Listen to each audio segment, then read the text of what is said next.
बिहार की सियासत में आज एक नाम गूंज रहा है। ये नाम है चिराग पासवान। इन्होंने जिसको टिकट दिया वो ही जीत कर आया।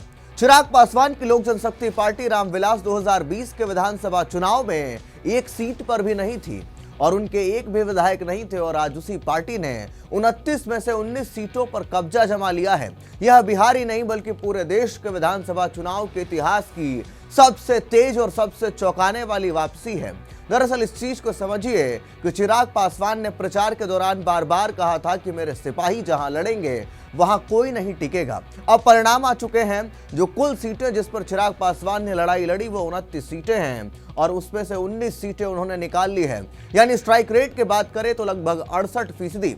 यह आंकड़ा बीजेपी की 89 सीटें और जदयू की 85 सीटों के बाद एनडीए की तीसरी सबसे बड़ी ताकत बन चुका है। बड़े बड़े धुरंधरों को चिराग के सिपाहियों ने चित्त कर दिया। सबसे पहले बात करते हैं महुआ की। महुआ से संजय कुमार सिंह ने लोक जनशक्ति पार्टी रामविलास की तरफ से लड़ते हुए लालू प्रसाद के बड़े बेटे तेज प्रताप यादव को 44,997 वोटों से हराया। इसी के साथ तेज प्रताप तीसरे नंबर पर रहे और दूसरे नंबर पर मुकेश रोशन थे जो कि राष्ट्रीय जनता दल से थे। बख्तियारपुर की बात करें तो लोक जनशक्ति पार्टी रामविलास ने आरजेडी के मौजूदा विधायक अनिरुद्ध कुमार को 981 वोटों से शिकस्त दी। बलरामपुर की बात करें तो संगीता देवी ने भाकपा माले के दिग्गज महबूब आलम को मात्र 389 वोटों से हरा दिया। गोविंदगंज की बात करें तो राजू तिवारी ने कांग्रेस उम्मीदवार को 32,000 से ज्यादा वोटों से धूल चटाई। राजौली, ओबरा, शेरघाटी, बोधगया, नाथनगर, परबत्ता, बहादुरगंज, सिमरी, बख्तियारपुर, दरौली, बोचहा, बेलसंड, गढ़वा जैसी सीटें भी महागठबंधन से चिराग पासवान के सिपाहियों ने छीन ली। इनमें से 17 सीटें पहले आरजेडी कांग्रेस गठबंधन के पास थीं। चिराग के सिपाहियों ने एक एक करके सबको साफ कर दिया।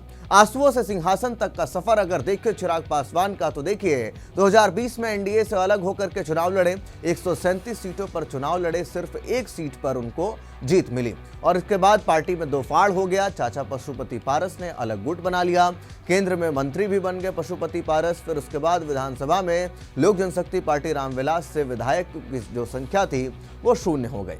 फिर उसके बाद आया 2024 के लोकसभा चुनाव में 5 में से 5 सीटें जीत करके चिराग ने मोदी के एक हनुमान होने के अपने दावे को पुख्ता किया। फिर उसके बाद आया 2025 का बिहार विधानसभा चुनाव और शून्य से सीधे 19 विधायक का सफर चिराग ने तय कर लिया। चिराग खुद कहते हैं, मेरे पिताजी रामविलास पासवान ने सपना देखा था कि बिहार में पासवान समाज की अपनी मजबूत आवाज हो।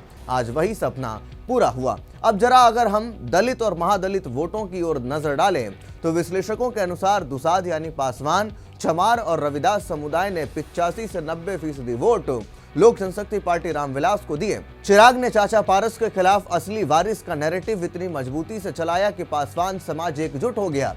ईबीसी और महिलाओं ने भी भारी समर्थन दिया।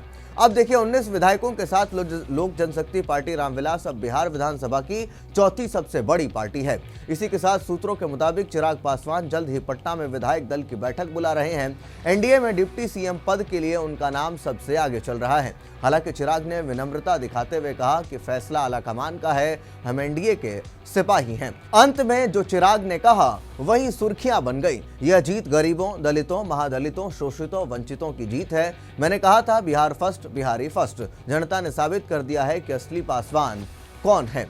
तो वैसे में आप साफ तौर पर समझ पा रहे हैं कि बिहार की सियासत में एक नया सूरज उगा है। उसका नाम है चिराग पासवान और उसके सिपाहियों ने साबित कर दिया कि चिराग नाम है, जिसको टिकट दिया वही जीत कर आया। तो ऐसे में चिराग पासवान के इस स्ट्राइक रेट को लेकर के आप क्या कुछ सोचते हैं? क्या चिराग पासवान को अब केंद्र की राजनीति छोड़ करके बिहार में वापसी करनी चाहिए और बिहार के लोगों के लिए काम करना चाहिए? कुछ इस तरीके की अगर राय आपके मन में कहीं से भी उमड़ घुमड़ के आ रही है तो कमेंट बॉक्स में अपनी राय जरूर दें। तब तक के लिए दीजिए इजाजत।